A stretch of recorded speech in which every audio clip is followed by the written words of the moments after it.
Pizza শব্দটি প্রথম নথিভুক্ত হয়েছিল 997 খ্রিস্টাব্দে এবং ধারাবাহিকভাবে মধ্য ও দক্ষিণ ইতালির বিভিন্ন অংশে।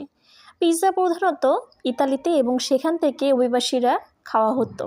এটি দ্বিতীয় বিশ্বযুদ্ধের পরে পরিবর্তিত হয় যখন ইতালিতে অবস্থানরত মিত্র সৈন্যরা অন্যান্য ইতালীয় খাবারের সাথে পিৎজা উপভোগ করতে আসে। প্রাচীনকাল থেকেই পিৎজার মতো খাবার তৈরি হয়ে আসছে। প্রাচীন ইতিহাস জুড়ে লোকেদের রুটিতে অন্যান্য উপাদান যোগ করার রেকর্ড এটিকে আরও স্বাদযুক্ত করতে পাওয়া যায়। খ্রিস্টপূর্ব 6ষ্ঠ শতাব্দীতে দারিয়াস দ্য গ্রেটের অধীনে কাজ করা পারস্য সৈন্যরা তাদের যুদ্ধের ঢালের উপরে পনির এবং খেজুর দিয়ে বড় রুটি তৈরি করেছিল। প্রাচীন গ্রিসে নাগরিকরা প্লেকাস নামে একটি ফ্ল্যাট ব্রেড তৈরি করত, যা ভেষজ, পেঁয়াজ, পনির এবং রসুনের মতো টপিংস দিয়ে স্বাদযুক্ত ছিল। পিৎজার মতো খাবারের একটি প্রাথমিক উল্লেখ পাওয়া যায় ইনিড, যখন সেলেনো হারপিরানি ভবিষ্যৎবাণী করেছিলেন যে ট্রোজানরা ক্ষুধার কারণে তাদের টেবিল খেতে বাধ্য না হওয়া পর্যন্ত শান্তি পাবে না। বই সপ্তমে এনিয়াস এবং তার লোকদের একটি খাবার পরিবেশন করা হয়, যার মধ্যে রয়েছে গোল কেক বা পিঠা রুটি, রান্না করা শাকসবজি সহ।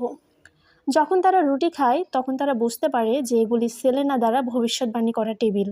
প্রাচীন ভূমধ্যসাগরীয় বিশ্ব থেকে আজ অবধি টিকে থাকা এই ফ্ল্যাট ব্রেডের উদাহরণগুলির মধ্যে রয়েছে ফোকাচ্চা, কাতালুনিয়া, ভ্যালেন্সিয়া এবং বালিয়ারিক দ্বীপপুঞ্জ থেকে কাতালুনিয়া মানাকিস, কোকা, গ্রিক পিটা, বলকান অঞ্চলে লেপিনজা এবং ইতালির এমিলিয়া রোমাগনা অংশে পিয়ারিনা।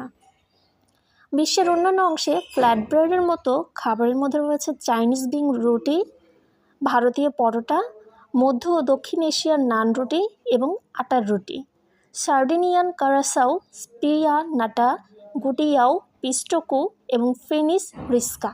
এছাড়াও লক্ষণীয় যে পুরো ইউরোপ জুড়ে পনির, মাংস, শাকসবজি এবং মশলা দিয়ে ফ্ল্যাট পেস্ট্রি ঢেকে রাখার ধারণার উপর ভিত্তি করে অনেক অনুরূপ পাই রয়েছে, যেমন আলসেনিয়ার ফ্লামকুচেন, জার্মান জুইবেলকুচেন এবং ফ্রেঞ্চ কুইচ।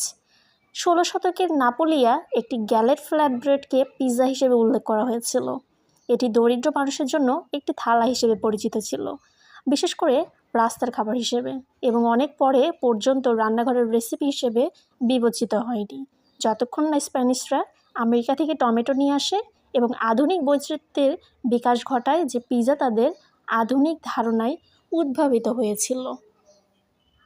বলা হয় যে টমেটো 16 শতকে পেড্রো আলভারেজ ডি টলেডো বা ভাইসরয় ম্যানুয়েল ডি আমতের মাধ্যমে স্প্যানিশ সাম্রাজ্যের অংশে নেপলস এবং সিসিলি রাজ্যে পৌঁছেছিল, যিনি 1770 সালে নেপোলিটানদের কিছু বীজ উপহার দিয়েছিলেন পেরুর ভাইসরয়ালিটির পক্ষে।